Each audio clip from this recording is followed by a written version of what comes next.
मी म्हणून म्हटलं की जरा मशाल दिसू दे। कालच्या जाहीर कार्यक्रमामध्ये मला वाटते का मुलाखतीच्या दरम्यान उदय भाऊंनी जे सांगितलं तर मी हे पुन्हा एकदा स्पष्ट केलं पाहिजे की नरेश म्हस्के यांची मी भेट घेतली नाही, ती भेट झाली। ती कुठे झाली भेट?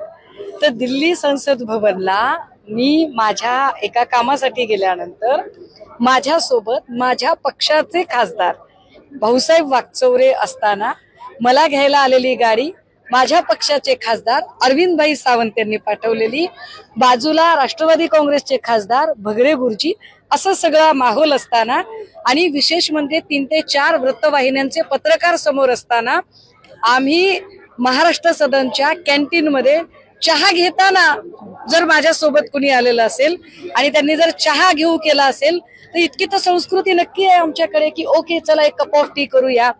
त्यामुळे ती भेट घेतली नाही, ती अतिशय अनाहूत भेट झाली।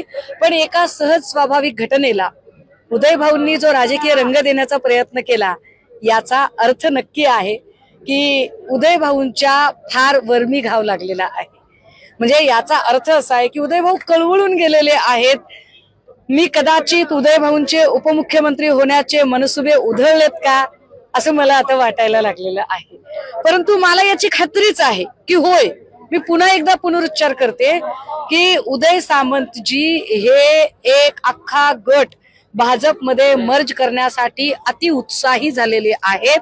त्यांच्या हे पक्क लक्षात आलेलं आहे की आता अमित शहांचं पण, कारण अमित शहा या सगळ्या तोडफोडीचे शिल्पकार आहेत, तोडफोडीचे शिल्पकार असणाऱ्या अमित शहांनी सुद्धा जेव्हा झिडकारलेलं आहे अशा काळामध्ये आपण आपलं बघितलं पाहिजे।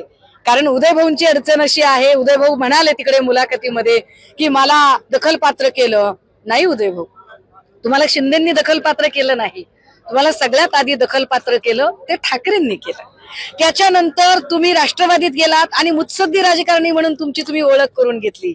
पण जसंही तुम्हाला कळलं की नाही आता सेना भाजप आहे आणि आपल्याला सत्ता मिळते, मग तुम्ही पुन्हा शिवसेनेत आलात, तेव्हा तुम्ही धुरंधर राजकारणी झालात।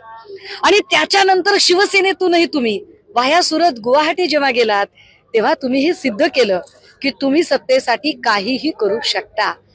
उदय भाऊ, तुम्ही सत्तेसाठी काहीही करू शकता। हे जसं 3 पक्ष बदलताना तुम्ही केलेलं आहे तसं उदय भाऊ, तुम्ही ज्यांनी तुम्हाला दखलपात्र केलं असं तुम्ही आज अत्यंत कृतज्ञतेने ओतप्रोत होऊन बोलत आहात, उद्या तुम्ही त्यांना सोडून एका क्षणात भाजपात उडी घेऊ शकता। कारण तुमच्या सोबत गोगावले असतील, संजय शिरसाट असतील, भुमरे असतील, असे किती भुसे असतील ज्यांच्या भोवताली चौकशीचे पाश आवळले जात आहेत आणि ज्यांना वाटते की आपला तारणहार भाजप आहे, अशा लोकांना घेऊन तुम्ही कधीही उडी मारू शकता याची आम्हाला खात्री आहे। फक्त माझी विनंती आहे उदय भाऊ, तुम्ही म्हणालात की नाही की मी तुमची बहीण आहे, तर बस तुमच्या उपमुख्यमंत्री पदाच्या शपथविधीला तेवढं मला बोलवा बरं का, आवडेल मला।